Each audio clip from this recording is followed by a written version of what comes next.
நரேந்திர மோடி அவர்கள் இந்தியாவோட பிரைம் மினிஸ்டரா பொறுப்பேற்று 11 ஆண்டுகள் நிறைவடைந்திருக்குங்க. இந்த 11 ஆண்டுகள்ல நரேந்திர மோடி அவர்கள் நம்ம இந்தியால வரலாற்றுல குறிப்பிடத்தக்க பல மாற்றங்களை பண்ணியிருக்காருங்க. சோ அது என்ன அப்படிங்கறத பார்க்கலாம்.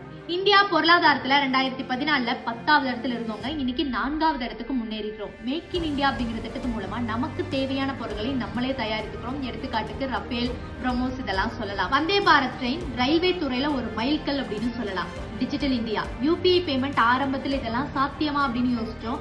ஆனா இன்னைக்கு ஒரு சின்ன பெட்டி கடைகள்ல கூட யூபிஐ பேமெண்ட்டை நம்மளால பார்க்க முடியும். இன்டர்நெட் நம்ம 2G ல இருந்து 5Gக்கு டெவலப் ஆயிருக்கிறோங்க. ஒரு கிராமத்துல வயதானவங்களை கேட்டீங்கன்னா கூட அவங்க யூடியூபை பார்த்து எல்லா விஷயங்களையும் அப்டேட்டா வச்சிருக்கிறத நம்மளால பார்க்க முடியும். ஜிஎஸ்டி ஒரே நாடு ஒரே வரி, இது ஆரம்பத்துல எல்லாத்துக்கும் கஷ்டமா இருந்ததுங்க. ஆனா இன்னைக்கு வரி ஏய்ப்பு அப்படிங்கிறது அதனால பல மடங்கு குறைக்கப்பட்டிருக்கு.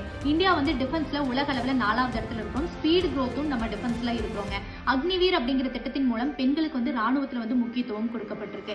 மக்கள் மருந்தகம், ஆயுஷ்மான் பாரத் அப்படிங்கிறது ஒரு பிக்கஸ்ட் ஹெல்த் இன்சூரன்ஸ், அது மத்திய அரசால வழங்கப்படுது. விவசாயிகளுக்கு ஆண்டுதோறும் 6000 ரூபாய் வழங்கப்படுதுங்க. ஆவாஸ் யோஜனா அப்படிங்கிற திட்டத்தின் மூலம் 3 கோடி வீடுகள் வந்து கட்டி கொடுத்திருக்காங்க. 50 கோடி வங்கி கணக்குகள் வந்து திறந்திருக்காங்க.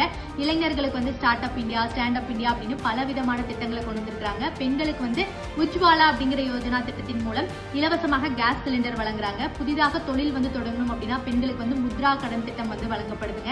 இந்த மாதிரி பெண்களுக்கும் இளைஞர்களுக்கும் அப்படின்னு இந்தியாவை growth பண்றதுக்கு பலவிதமான திட்டங்கள் மத்திய அரசால வழங்கப்பட்டிருக்குங்க. மேலும் இந்தியாவுடைய இந்த ரோட் ஃபெசிலிட்டிஸ் அப்படிங்கிறது சூப்பரா டெவலப் பண்ணிருக்காங்க. இந்தியாவுடைய இன்ஃப்ராஸ்ட்ரக்சரை டெவலப் பண்றாங்க. சோ அது மூலமா டூரிசம் அப்படிங்கிறது இங்க சூப்பரா வந்து டெவலப் ஆயிருக்குங்க. ஆர்டிகல் 370 வந்து நீக்கப்பட்டிருக்கு. பெண்களுக்கு வந்து முத்தலாக்கு தடை சட்டம் கொண்டு வந்திருக்காங்க. ராமர் கோயில் கட்டியிருக்காங்க.